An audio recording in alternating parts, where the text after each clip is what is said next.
50 साल में पहली बार कांग्रेस को एक दलित अध्यक्ष मिल गया है। 28 साल में पहली बार कांग्रेस को एक गैर गांधी परिवार का शख्स अध्यक्ष मिला है। लेकिन मल्लिकार्जुन खड़गे के अध्यक्ष बनने से क्या कांग्रेस की चाल, चरित्र और किस्मत बदलेगी? जी बिहार झारखंड में आज यही है खास और मैं हूं अमिता किशोर। मल्लिकार्जुन खड़गे को 7,000 से अधिक वोट मिले, वहीं शशि थरूर को 1,000 से ज्यादा वोट मिले। इस चुनाव के क्या मायने हैं, इसे बिंदुवार समझते हैं।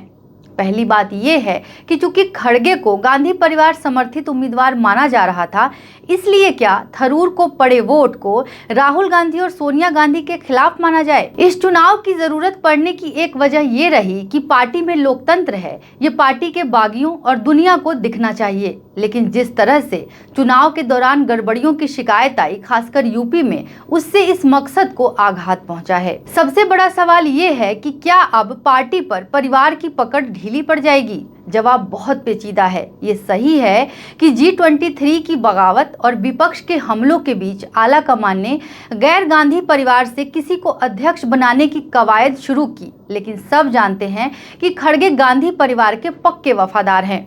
वफादारी की कसौटी पर वो खरे उतरे हैं। मेहनत और मौके के बाद भी उन्हें कर्नाटक का सीएम नहीं बनाया गया, लेकिन हर बार उन्होंने सिर झुकाकर आला कमान की फरमान को माना और अपना काम करते रहे। उन्हें काम करने की कितनी आज़ादी मिलेगी अभी कह नहीं सकते, लेकिन ये चूंकि आला कमान को उन पर भरोसा है तो शायद उन्हें आज़ादी मिले। वैसे ये आज़ादी मिले तो कांग्रेस के लिए अच्छा ही होगा। कांग्रेस और गांधी परिवार अपने नए सेनापति को कितनी आज़ादी देती है, इसी पर निर्भर करेगा 2024 के समर में कांग्रेस की सेना क्या कर पाती है।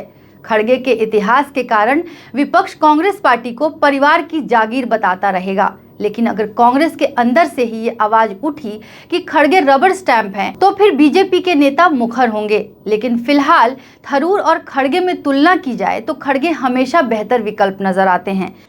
आजादी के 75 साल के इतिहास में भारतीय राष्ट्रीय कांग्रेस ने लगातार इस देश की डेमोक्रेसी को मजबूत किया और संविधान की रक्षा की।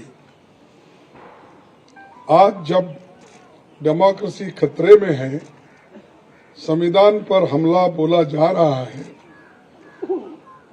और हर इंस्टीट्यूशन को तोड़ा जा रहा है, तो कांग्रेस पार्टी ने राष्ट्रीय स्तर पर ऑर्गेनाइजेशनल इलेक्शंस करवाकर देश की डेमोक्रेसी को मजबूत करने का एग्जाम्पल पेश किया है।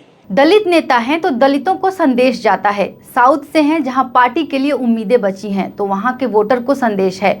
हिंदी बोलते हैं तो हिंदी बेल्ट वाले सौतेला व्यवहार की शिकायत नहीं करेंगे। बेदाग हैं तो विपक्ष को मौका नहीं मिलेगा।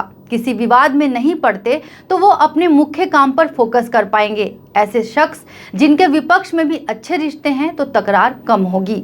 एक सवाल ये भी है कि क्या कांग्रेस अध्यक्ष के लेवल पर लोकतांत्रिक कवायद को पार्टी निचले स्तर पर ले जाएगी? क्या जिला स्तर पर मनोनयन की परिपाटी को छोड़कर पार्टी चयन की प्रक्रिया अपनाएगी? ये करना इसलिए जरूरी नहीं है कि विपक्ष के हमले बंद हों, बल्कि इसलिए कि जरूरत पार्टी के पतन को रोकने के लिए जरूरी है।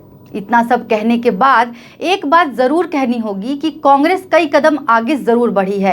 अगर ये पार्टी में आंतरिक लोकतंत्र का दिखावा ही है, तो राजनीति में दिखावे और प्रतीकों का बहुत महत्व है। कांग्रेस पर हमला बोलने वाली पार्टियों को अपने गिरेबान में भी झांकना चाहिए। क्या उनके अंदर दिखावे का भी लोकतंत्र है? अभी हाल ही में सत्तारूढ़ पार्टी को नया अध्यक्ष मिला। यूपी में विपक्ष की सबसे बड़ी पार्टी को नया अध्यक्ष मिला।